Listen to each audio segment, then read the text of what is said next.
So I've been into two-channel stereo listening for 35 years or so. Ever since I was a teenager, I've been building systems, toying with it. I've had low-end systems, mid-tier systems, high-end systems, and I've also had quite a few headphones within my life. But I have to say, I've been listening to these headphones right here, which are Audeze LCD 5s. These are $4,500 headphones. And I've been listening to them on a Burson Soloist Voyager, which is Burson's flagship headphone amp. It's also a really cool preamp.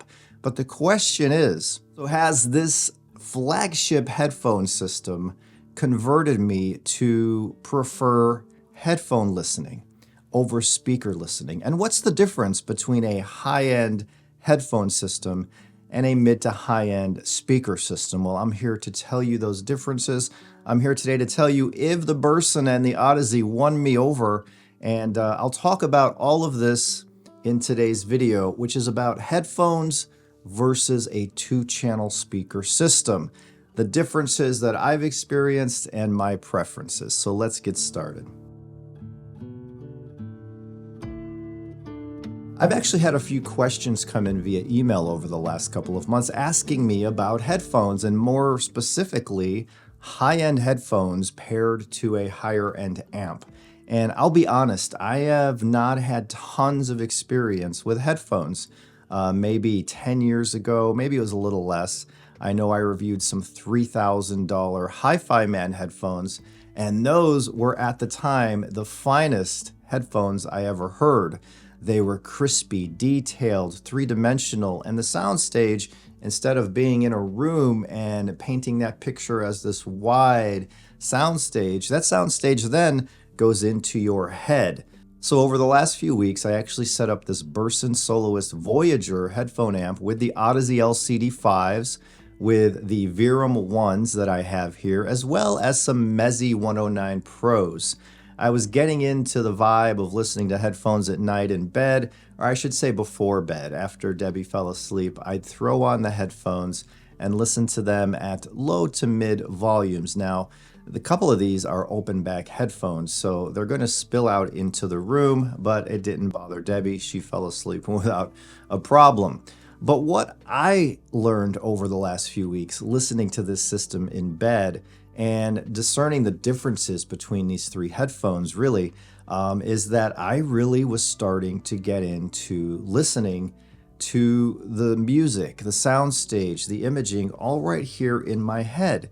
And listening in this way really was able to take me to that place where my mind wanders as I'm listening to music. I close my eyes and maybe I think of memories from the past. Maybe a song triggers a certain memory in the past and I can envision these things. Laying in bed, being super relaxed with these ultra comfortable LCD 5s on, and they are the most comfortable headphone I've ever worn because I have pretty big ears, and most headphones usually crunch my ear after an hour or so. I wore these LCD 5s for 4 to 5 hours pretty much at a time without any discomfort. I'll get into the sound quality of these three headphones, but first let me touch on the Burson Voyager Soloist, right? This is Burson's flagship amp. Now, I've never heard another Burson headphone amplifier. They actually sent me one quite a few months ago. I wasn't able to review it because I couldn't acquire a decent pair of headphones at the time. So I sent that one back, and Burson said, what if we arranged to send you this flagship amplifier we're coming out with, along with some Audeze LCD 5s? Can you review that for us? And I said, absolutely. So when it all arrived, as I mentioned, I set up the system in the bedroom next to my bed on the nightstand. And for a couple of weeks, I really enjoyed listening in this way. I have since moved the amp into the listening room, and sometimes I'll sit in here and listen to the speakers, and other times I'll pull my chair up closer and relax in a recliner as I listen to these headphones on this Voyager amplifier. Now, this Voyager amplifier is really, really nice. It's beautiful to look at. It has the copper sides, which make it look really, really nice and high-end. It has a simple interface. Basically, you have different inputs, It offers XLR, it offers line-in RCAs. There is no DAC here. So with this headphone amp and the headphones, you will also need a streamer and DAC. And I use something very simple here, not the highest quality when we're talking about flagship products, but I simply put the WIM Pro Plus streamer onto with the Burson and just use the RCA outs of the WIM into the Burson. That way I could lay at my bedside and just stream music right to the WIM, which would then send it to the Burson amplifier. So interestingly enough, this did not ship to me with a manual, but I wanted to take the top off so you can see inside. And this amp runs quiet. There's no annoying fans in here that I know of. I thought there were fans in here, but very small, very quiet. Maybe I'm wrong, but this is a very quiet amp when it's running. And again, it does put out some heat because it is operating in Class A. So this Burson amplifier also works as a preamp in a 2-channel stereo system. And I also used it in this way for a few days to test the preamp functionality. I can say as a preamp, it really is an energizing, energetic, treble-centric experience. When I listen to my speakers using the Gallione TSA 75 amp hooked up to the Burson as a preamp, the energy was electric in this room. It did seem to focus more on the treble and being open and transparent and a little bit liquid as well. Very, very nice sound, very controlled, tight bass. So as a preamp, it actually bested a couple dedicated preamps I have here, as well as that Access Forte 1 that has a pre-out. I preferred the Burson as a preamp. But let's get back to talking about this amplifier in regards to using it with the headphones. I listened to the Audeze LCD5s. Now, these headphones, for me, on this Burson amp, sounded actually pretty warm and a little thick. I don't want to say thick as in no details, because these are extremely smooth and refined sounding headphones. Now the detail is there, but it's not a glaring or electric detail. Those details with the LCD5s on my head, they do create a nice little sound stage right here. Vocals seem to come right here in the middle. It's almost a little 3D effect when you're really in the zone and focusing on the music. But these LCD5s are, as I said, super comfortable. I never had a more comfortable pair of headphones on my head. But for me, the sound was warm, fluid, a little bit bass heavy in the mids. And I don't want to say bass heavy, I should say just full in the mid range. And the bass was really tight, controlled, but it was also very prevalent. Now, these are not, with this amplifier, these are in no way bright headphones. When those treble details come out or when those cymbals hit, it's really shimmery and shiny, and it's kind of separated from the rest of the music. These are super refined headphones, and the more I listen to them, I'll tell you, when I first put them on, I was like, these are a little too bloated or too thick sounding. And then over the weeks, as I listened more and more, it seemed like they opened up and became more transparent and more open, but also kept that warmth in the mids and in the bass, and even up top. But again, there's something about these headphones where when that treble comes out, it kind of separates from that warmth, and you hear the shimmering details. It's very, very nice. Now, listening to the Verum ones, these are budget headphones, planar magnetic, open back, just like the LCD5s, but these are not nearly as refined as the Audeze. These are definitely a warmer, plumper type of headphone, and I really enjoy the Verum ones, but they're not going to give you the detail and the fluidity and the transparency and the refinement of something like the LCD5s. The Verum ones are very fun headphones, and they're a bargain for $349, but you got to buy them. They ship, they're created, they're made in Ukraine, and it might take a while to get them, but they are a bargain. Now, the Mezi 109 Pros, these are in a different class than, say, the LCD5, even the Verum 1, because these are not planar magnetic headphones. These are traditional headphones, but they are absolutely gorgeous. They come in at around $799 or maybe around $700 if you get a deal. These are pretty comfortable. They're not as comfortable as the LCD5s by any stretch of the imagination, but these sound the most dynamic, the most punchy, the most alive of the three headphones. These are a little more crispy in the treble. They have a little more energy in the mids, and the vocals are a little crisper and brighter in the mix. Now, these are not nearly as refined sounding as the LCD5s, but they're what, 1/5 the price.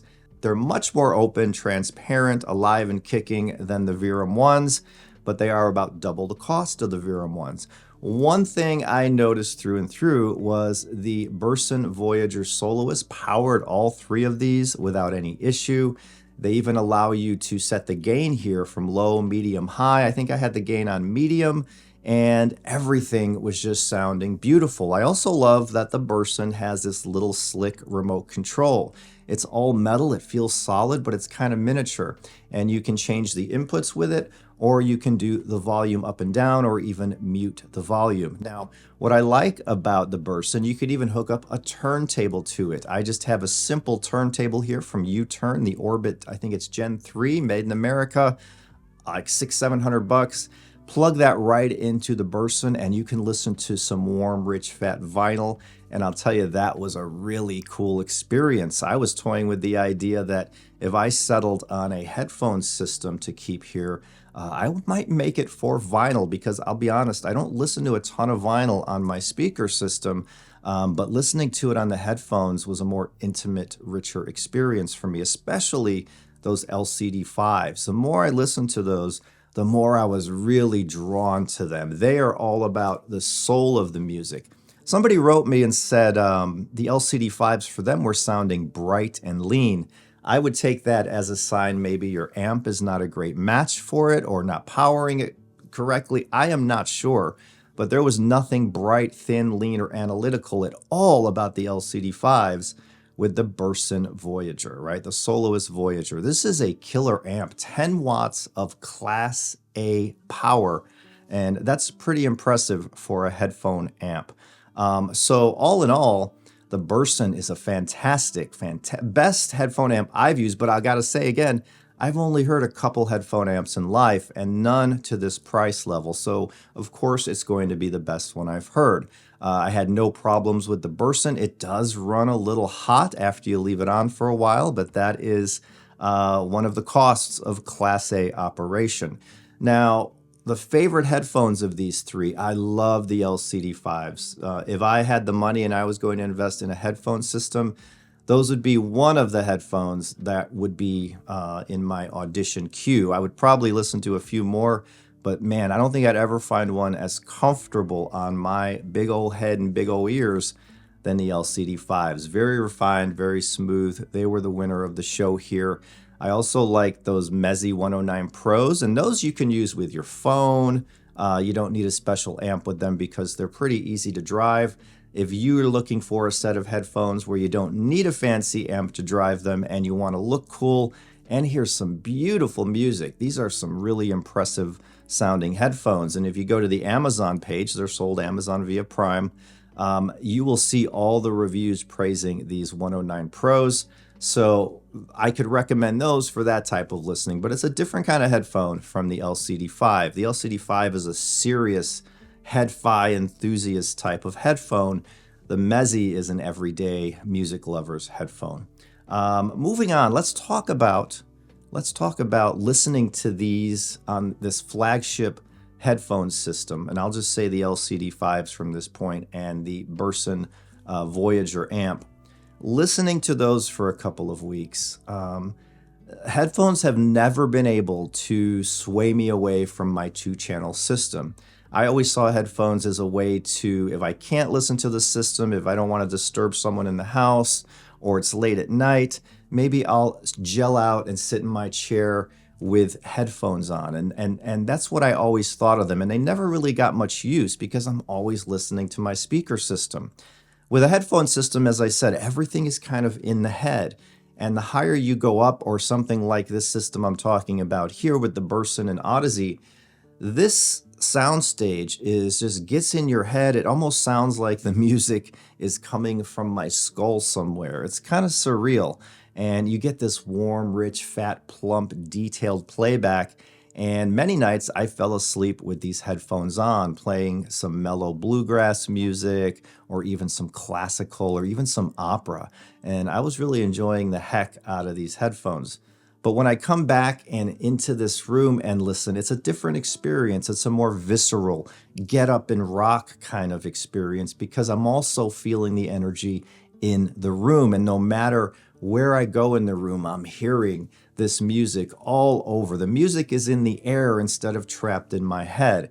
So I will always be a 2-channel stereo in the room guy. But I gotta say, the Burson Voyager Soloist and the LCD5s were the first, is the first headphone system that got me listening to headphones just about as much as the speakers. I was splitting the time equally. And yeah, I had to listen to them for this review, but I don't want to send this setup back because it's just such a beautiful experience. Listening in the dark, chilling back in a recliner, putting the most comfortable headphones you ever felt on your head, and listening to them via an amplifier that is the brand's flagship, the best they know how to make. It's a magical, soulful experience. And the more I was listening to them, the more I wanted to listen to them.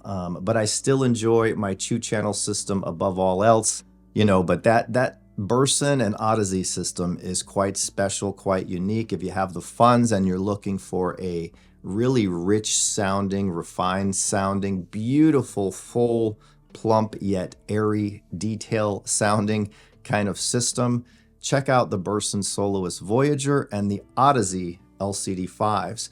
If you're looking for a bargain, check out the Verum ones. If you're looking for a headphone that you can just use with your cell phone, you don't need anything special to power it. One of the finest I've heard in years are these Meze 109 Pros. Now, Meze makes some really good headphones that go way above and beyond the 109s. But if you're just looking for a beautiful, really nice sounding headphone, check those out and see what you think. I'll have links below to everything, to the Burson amp for information, to the LCD5s, to the Meze 109 Pros, if you want to check all of that out and read up on it for yourself. Hope you enjoyed this video. If you like it, thumbs up and subscribe, and I will see you in the next one.